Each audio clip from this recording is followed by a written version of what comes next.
We are less than 3 weeks away from step one of the province's reopening plan. And while that's good news for small businesses, Ontario's Business Improvement Area Association wants a commitment from the government to put small businesses first.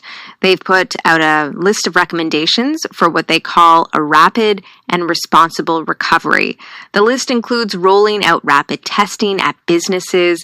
It also asks for funding for BIAs and for things like consumer confidence campaigns. Kay Matthews is the executive director of the Ontario BIAA Association, and she joins us now. Kay, good morning.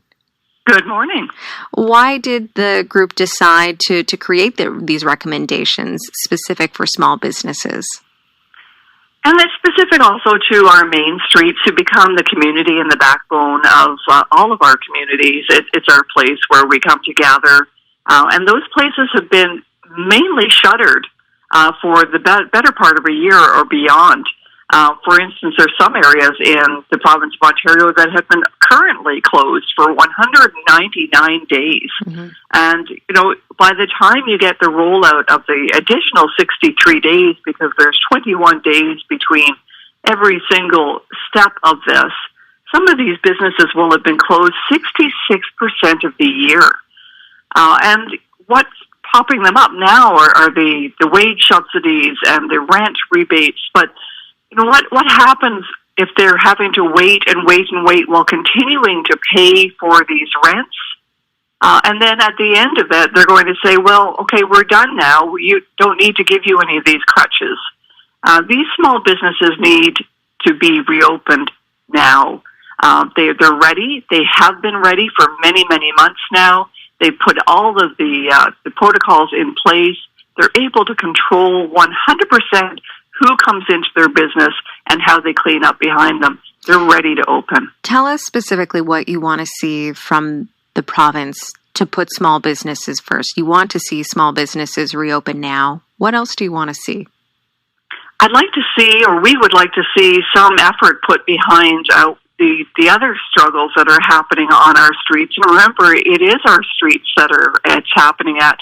Things like the homelessness and the opioid crisis, which has gone unchecked because social service offices have been closed on our main streets, public washrooms have been closed on our main streets, and therefore we have this other pandemic that's happening on our streets that seems to be invisible to all sorts of people, but there needs to be some address of that taking place as well.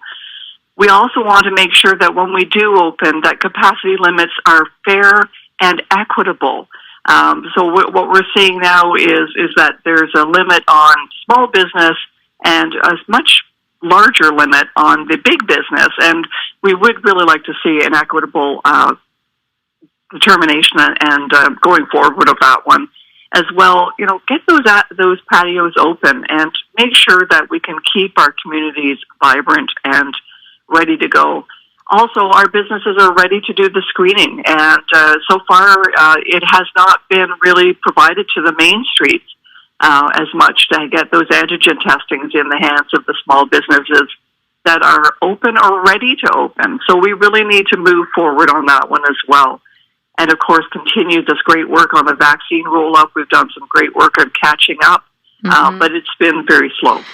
Some of the recommendations sound as though they are in line with the province, what the province has already laid out, like allowing patios to reopen and continuing to be aggressive when it comes to the vaccine rollout. So where does your plan diverge from the province's plan? Well, the province's plan, when it eventually opens, remembering again, in some places we've already been closed 199 days. So then you've got this staggered start of different industries. And if you were to add all of those days up, some businesses in the province of Ontario have been closed 241 days, and that's just since November. That doesn't include all of the lockdowns that happened in 2020 as well. And so they've already been closed 66% of a year by the time those two staggered steps happen. We need to really start focusing on more than just physical health.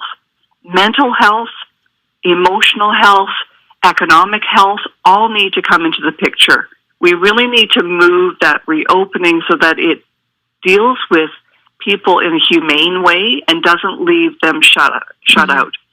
You know, one of the things that really I find a little frustrating from my point of view is that there are people that are not being paid every day. Every day they don't get a pension. They don't have health benefits. If they don't open their business, they don't feed their families.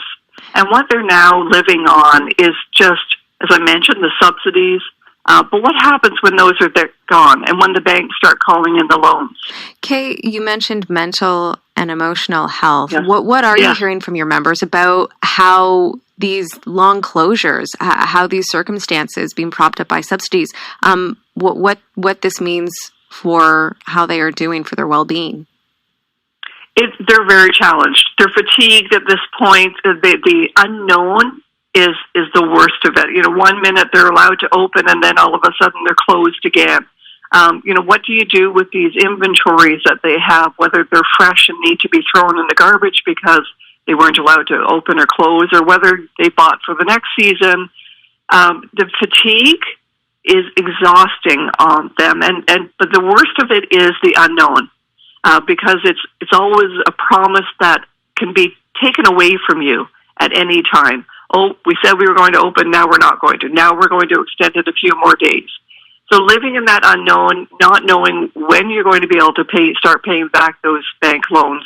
And if you got those BDC loans at the beginning of this, those days are now numbered. You had the first year for forgiveness, and the second year is fast approaching when you're going to have to pay back those loans. And there's very limited income coming in, maybe 21%. This is very wearing on the economy as well as the emotional health of all of these people who are now living under a fear of having the wool, the blanket taken out from underneath them. Sure. Well, Kay, I really appreciate your time today. Thank you very much. You're very welcome. Thank you, and have a great day. You too.